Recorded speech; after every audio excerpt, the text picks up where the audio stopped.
In the restaurant, officials brought everything they had prepared to their table.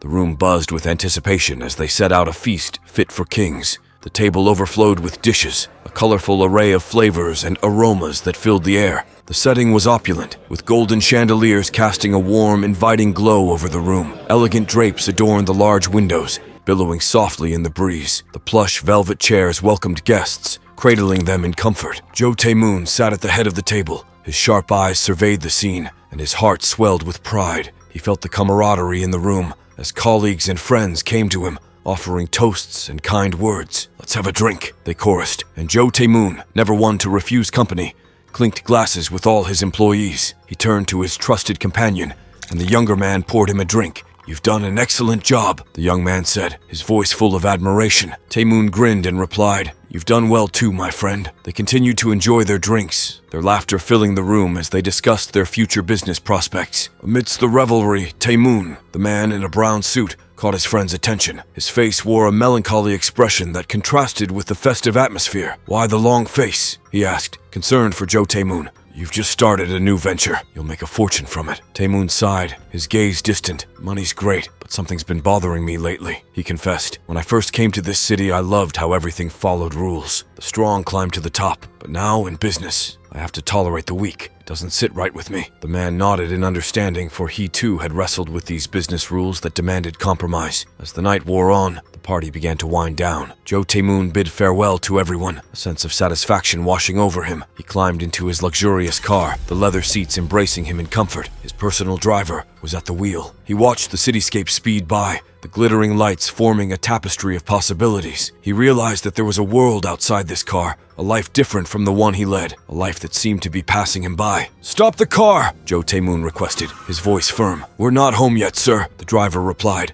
concern etched on his face. "I just need some fresh air," Jo Tae-moon said, opening the car door. The road was not long, and Jo Tae-moon strolled past nearby shops, the cool breeze clearing his head. As he approached his house, a voice called out, "Jo Tae-moon!" He turned, perplexed, as someone shouted his name. He hadn't encountered anyone he knew today, as everyone had attended his business opening. When Jo Tae-moon turned around, he found himself facing Park Gwon-ho, flanked by his burly guards and that same thug he had once taken pride in. It seemed like Park Gwon-ho had something on his mind, probably about the business venture they were supposed to open today. He gave an apology for his tardiness, a rare sign of humility from the usually arrogant gang leader. Just kidding. He's looking for a fight. Jo Tae-moon couldn't help but wonder why Park's ranks had thinned so drastically. The recent restaurant massacre had left many of his men hospitalized, but there was something more to it that he couldn't quite grasp. Park Gwon-ho was visibly seething with anger, and it was clear that he intended to take control of the situation. The young man, dressed in a brown suit, stepped forward with a cocky grin. He challenged Park Gwon-ho, taunting him with words that stung like a bee's sting. He questioned whether they understood the rules of engagement, and Jo Tae-moon could see the sparks of tension in the air. The audacity of this young upstart to challenge their boss left the gang offended. Suddenly, a frenzied crowd of gang members surged forward, responding to their boss's command. They were like a pack of wolves closing in on their prey. Park Gwon-ho was determined to teach this insolent young man a lesson, not only for the incident at the restaurant, but also for taking away his business opportunity. The young man, on the other hand, seemed unfazed by the impending onslaught. In his head, a sense of clarity emerged amidst the chaos. He initially thought it was the crisp evening air that sharpened his senses, but he soon realized it was the high-stress situation that had him on edge. With swift determination, he dashed toward the oncoming guards, who approached like an approaching storm. Before we continue, take a moment to answer the question of the day. What would you do in prison? Comment down below for a chance to be shouted out. Now, back to the recap. The guards, armed with batons and other makeshift weapons, prepared to subdue the daring intruder. The most aggressive among them swung his baton with all his might, aiming to strike the young man down. However, they underestimated their opponent, unaware of his background in a special unit which had honed his combat skills. The young man dodged the incoming attack, gracefully weaving through the chaos. He retaliated swiftly, targeting the head of one of the bandits. His strikes were precise, each blow landing with expert precision. Blood sprayed as the bandit staggered, his broken nose a testament to the young man's skill. Despite the outnumbered odds, the young man held his ground, refusing to yield to the relentless onslaught. He showed no restraint, determined to defend himself and prove his mettle. The bandits, initially confident, now found themselves overwhelmed by this arrogant but capable adversary. As the dust settled, half of the bandits lay defeated on the ground, nursing their wounds and regrets, while the others continued their futile resistance. Joe Taemoon's audacity and prowess were great as he held his own against insurmountable odds. Arrogant or not, this newcomer had certainly earned some respect from the readers that day. When the young man looked around, he saw that half of the bandits had already vanished into thin air. It wasn't bad news for him. He understood that this meant the massacre would soon come to an end. He took a moment to breathe in the scene around him. The young man in the suit didn't quite comprehend who the one wielding the stick with the most ferocity was. This aggressor lunged at him, attempting to knock him down. However, Joe Taemoon stood his ground and evaded the blow. He moved like a rat, sneaking behind the attacker and swinging his stick to strike Joe's head from behind. But Joe Taemoon's reflexes were lightning fast. He swiftly reacted to the impending blow, delivering a counterattack with precision. The assailant crashed to the ground, dazed and disoriented. Joe Taemoon, his heart racing, warned the fallen thug, "You should never start a fight if you're not confident in your abilities or lack the skill." In the next moment, a menacing thug, one of Park Gwon-ho's guards, grabbed Joe Taemoon by the throat. The young man's face turned crimson as he struggled to draw a breath. Park Gwon-ho, the formidable leader, ordered his guard to continue the punishment, expressing a gruesome desire to witness the organs of this impudent fellow spill out. The thug raised Joe Taemoon high above his head, still clutching his throat as if he were about to crush him. He demanded that Joe speak or remain silent forever. Joe Taemoon, gasping for air, began to emit weak and incomprehensible sounds. The thug taunted, suggesting that these might be Joe's last words. However, Joe Taemoon was not ready to give up. He contemplated his options, realizing that if he couldn't strike the thug with his hands, he could resort to a more unconventional tactic. He decided to give a powerful kick, aiming squarely between the thug's legs. The impact was devastating. The thug doubled over in excruciating pain, letting out a wild scream as he released his grip on Joe's throat. The other bandits, who had been observing the altercation, winced in unison. This thug had now suffered a beating for the second time, rendering him incapacitated. Joe Taemoon took only a moment to explain to the injured thug that he couldn't speak if he was holding someone by the throat, his anger uncontainable. He struck the thug repeatedly. The bandits who had been standing nearby scattered in all directions. The remaining bandits were left in disbelief, unsure of how to proceed. If this thug couldn't handle Joe Taemoon, how could they? Fear coursed through their veins. The young man in the suit took a deep breath, realizing that he was just getting started after a satisfying meal and a refreshing drink. This encounter had become an unexpected adventure, and he relished the thrill of it all. He came closer to Park Gwon-ho and the remaining bandits, a determined look in his eyes as he approached. Joe Taemoon, dressed in a sharp suit, had a confident air about him. He pointed at them with his finger, signaling that it was time to step up the game. He had already warmed up, and now he was ready for a real fight. Park Gwon-ho, the man in charge of the bandits, recognized that it was time to end this bloodshed. He gestured for Joe Taemoon to come closer, indicating that he was willing to talk. Deep down, he believed that maybe talking was the way to resolve their issues. The young man in the brown suit agreed, nodding his head in agreement. He had nothing against having a conversation. The position of power remained with Joe Taemoon. Park had come here seeking revenge on the young man. He had taken away his business and opened his own, which meant that now only the young man in the brown suit would profit from it. Park Gwon-ho reassured the young man, telling him that there was no need to dwell on the past. He had come for something entirely different, a matter of great importance. Park began his inquiry, not entirely clear in his questioning. He wanted to know if the person who had attacked the restaurant was associated with the young man. He continued, hoping to prevent any lies. The business was now firmly in the young man's hands. The young man scratched the back of his head, acknowledging that the person who had attacked the restaurant indeed belonged to his gang. He then asked Park why he was searching for him. He was well aware that Jay Park sought revenge, but he had no intention of divulging any information. They had an unspoken agreement. He would only spill the beans if they managed to defeat him. Park pleaded for just one piece of information. Where could they find the guy they were looking for? He had scoured the city, but the person in question seemed to have vanished. The young man replied as he walked away, admitting that he didn't know. He had last seen him on the day of the attack, and since then, he had no idea where the guy had disappeared to. To make matters worse, both of the attacker's arms were in casts. The young man wiped sweat from his brow, realizing that he was perspiring profusely. His shirt clung to his body, and his once immaculate suit was now wrinkled and damp under his armpits. Despite the pressure, he found a strange thrill in this unexpected adventure. Meanwhile, Park Gwon-ho gathered all his guards in his office, a formidable group led by a tough-looking individual. They sat in silence, contemplating the lessons they had just learned. The consequences of their actions. It was clear that his guards had failed to carry out his orders as they should have. The tough leader turned to Park and humbly asked for forgiveness, to which Park simply responded that he hadn't expected much from them in the first place.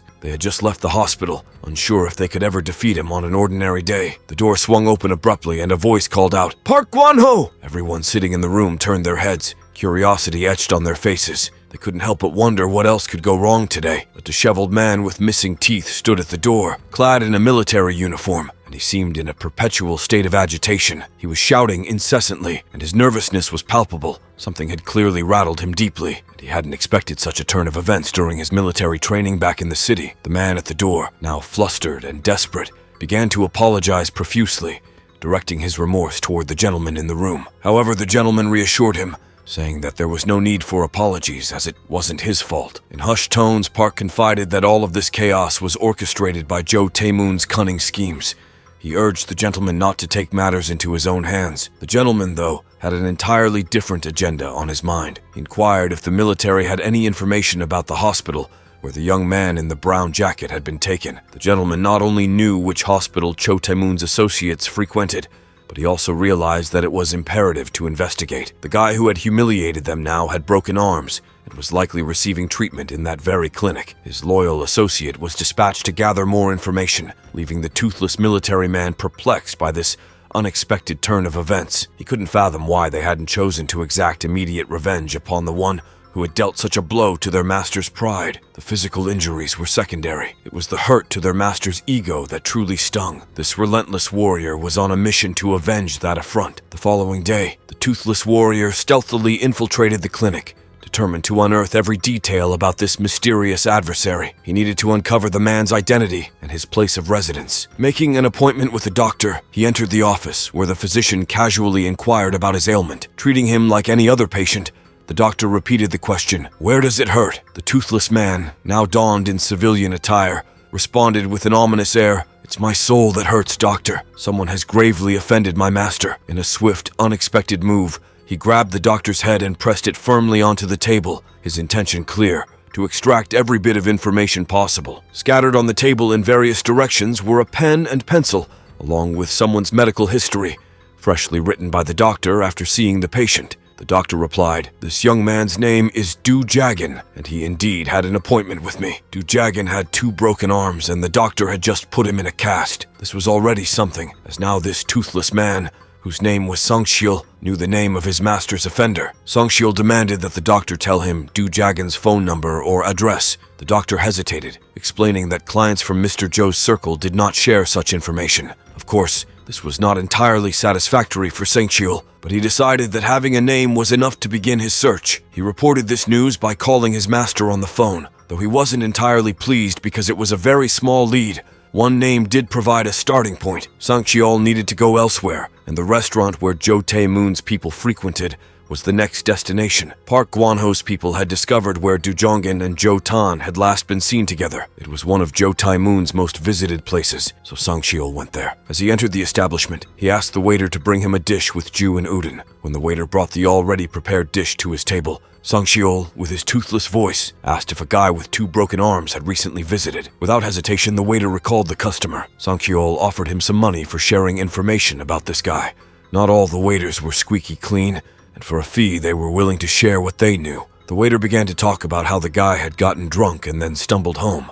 It seemed like he had intended to catch a bus, but he clearly wasn't a local. Unfortunately, at that hour, the buses were no longer running, and the waiter didn't have more details. While the waiter was sharing everything he knew about the man with Sang-kyeol, the occupants of the nearby table called out his name. They shouted, "Sang-kyeol!" It was apparent they knew him well, but judging by their stern expressions, they didn't welcome his presence. One of the men from the neighboring table asked, "Who brought you to this restaurant?" These were Joe Tae-moon's people, and Sangshil was clearly not welcome here. Sangshil motioned for the waiter to leave and told him they would talk later. Now he had to figure out how to deal with these unwelcome adversaries. He had clearly entered their territory, and he had no choice but to admit that he came here to find out if the local hoop was as delicious as they claimed it to be. The men, after enduring his nonsensical explanation, firmly stated that this place was their office, which meant it was their territory. He had no right to enter without their permission. He continued to make feeble excuses, insisting he hadn't come to their office to enjoy a plate of hoop. The man, growing increasingly frustrated, reminded him that while he was away, their office had already been disrupted. There was a hint of pride in the man's voice as he seemed to relish the idea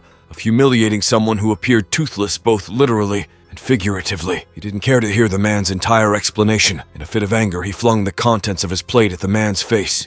Toothless immediately stood up, clutching a bottle in his hand, ready to defend himself. He knew he was up against 3 opponents, and he had initiated this showdown by tossing food at one of them. Raising the bottle over his adversary's head, he understood that he had to strike first, otherwise they would pounce on him instantly. Toothless wasn't one to back down from a fight. The bottle struck the man on the head, and shards flew in all directions, signaling the impending brawl. Nobody intended to let him leave unscathed. 2 other men had approached, observing the unfolding chaos. It hurt them to witness this disturbance in their territory, but they were curious about his strength. Toothless stood there, grinning victoriously, taunting the other 2. He proposed that if they desired it, he could treat them to the same treatment, all at his own expense. He threatened to throw another plate of food in their faces and smash a bottle of soju over their heads. The tension escalated as someone's foot crushed a shard of broken glass. Another young man joined the trio, likely from Joe Taemoon's group. They all regarded Toothless as an unwelcome guest in this restaurant, signaling with their body language that he needed to leave immediately. The man who had been struck with the bottle began to awaken,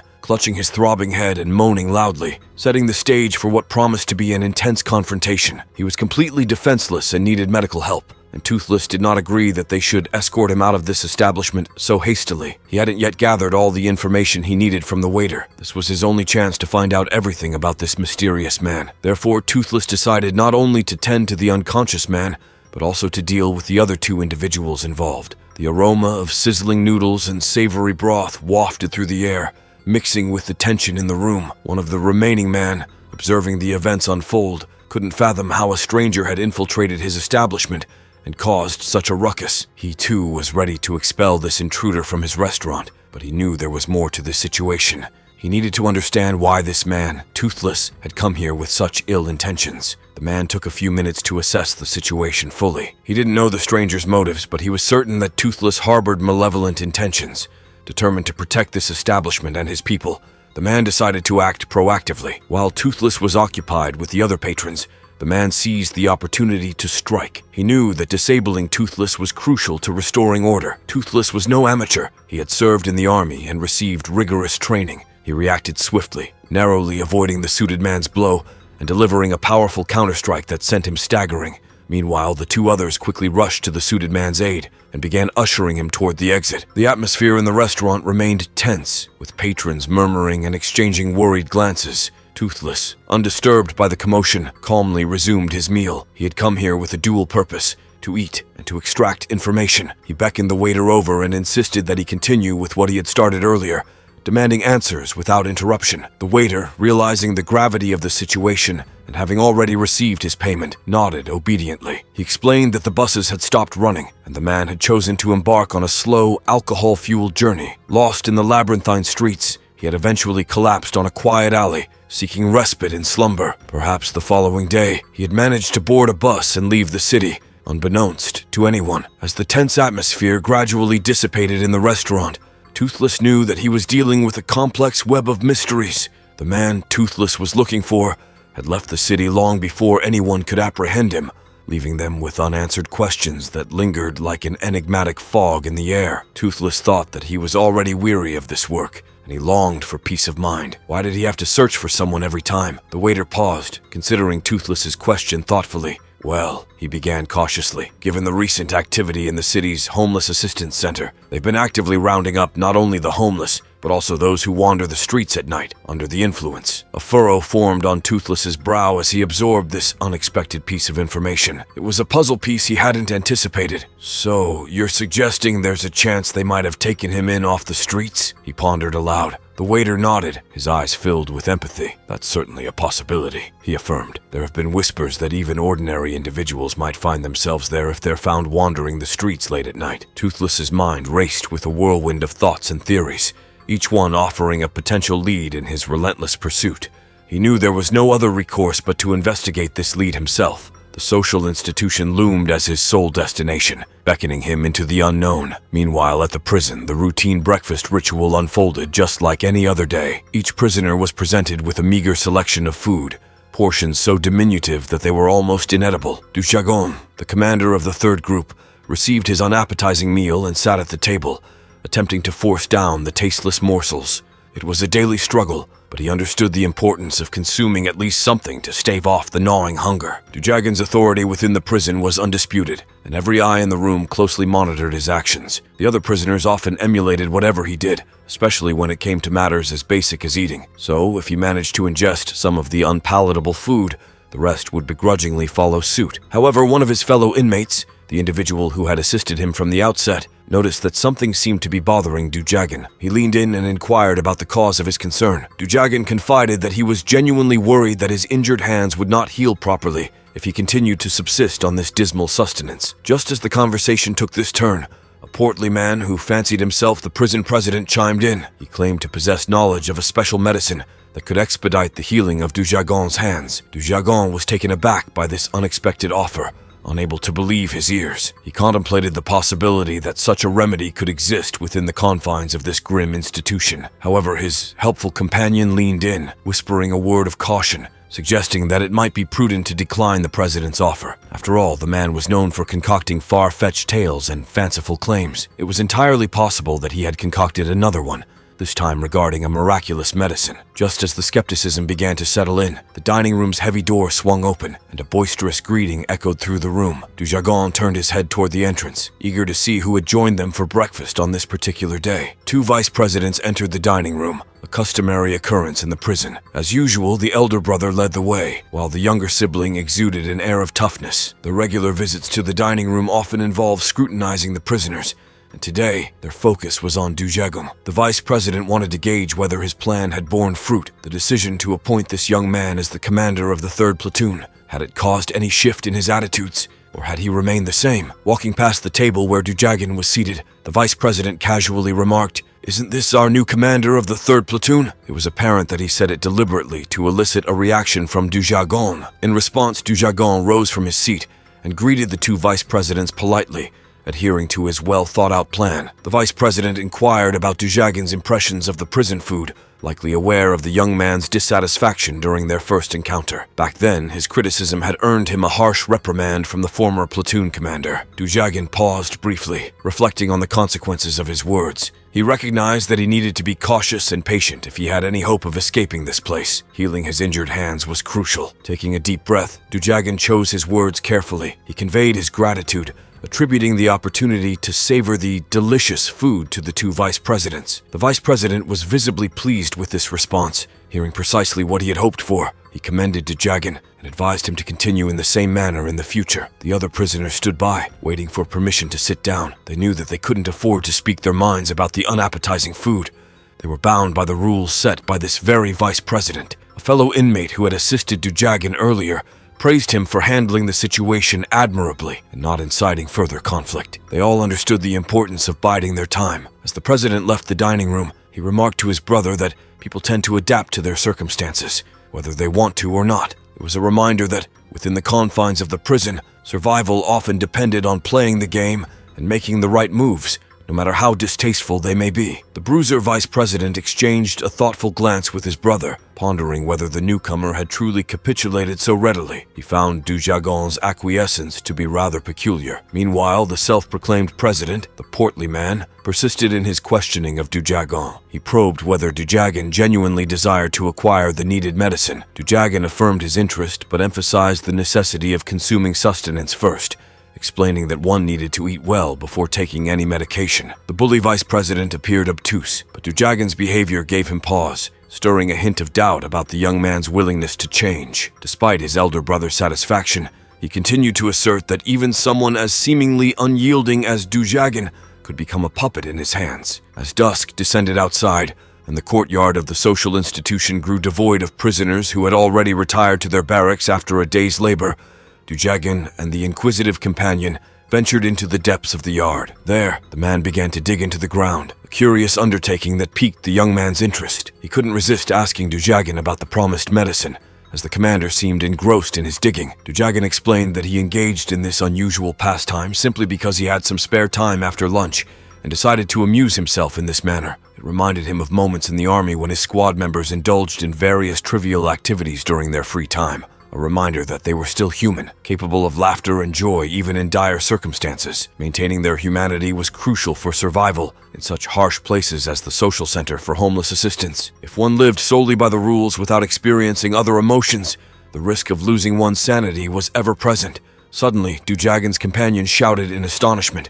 He had discovered something in the ground. Dujagan and the young man were taken aback, wondering if it was a secret stash of medicine. The rotund president proudly declared that this was indeed the elusive medicine he had mentioned earlier, extending both hands toward Dujagan. The contents of his hands left the young men in shock and disbelief. Dujagan stared at his cupped palms, utterly perplexed by the offering before him. He couldn't fathom how this could possibly be medicine or why it was being presented to him. His Excellency, however, persisted in his unusual assertion that these were newly born rat cubs. They were minuscule, fitting easily into his hands. The rotund man went on to explain that these newborn rodents, unlike their mother, had soft flesh and bones, making them suitable for consumption. The young man was baffled and repulsed by the idea of eating these living beings. They may have been a source of calcium and protein, as His Excellency claimed, but the ethical dilemma weighed heavily on him. The man next to Jagan clutched his head, urging him to reconsider, insisting that this proposal had gone too far. He implored him to leave the matter be. His Excellency's knowledge of such practices in Vietnam, or possibly a correctional camp in Saman,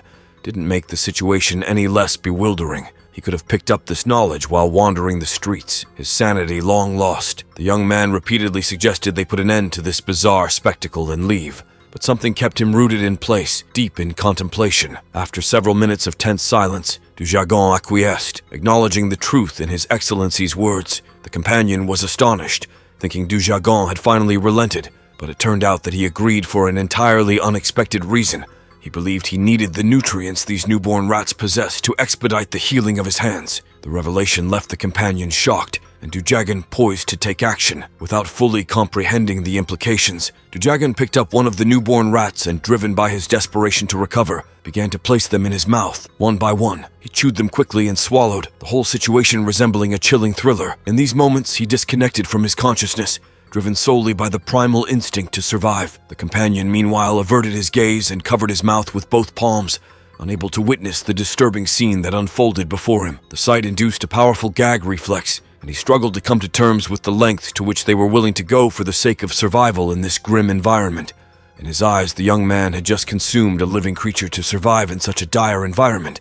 It's essential to remember that each person here is just an ordinary individual with the right to life.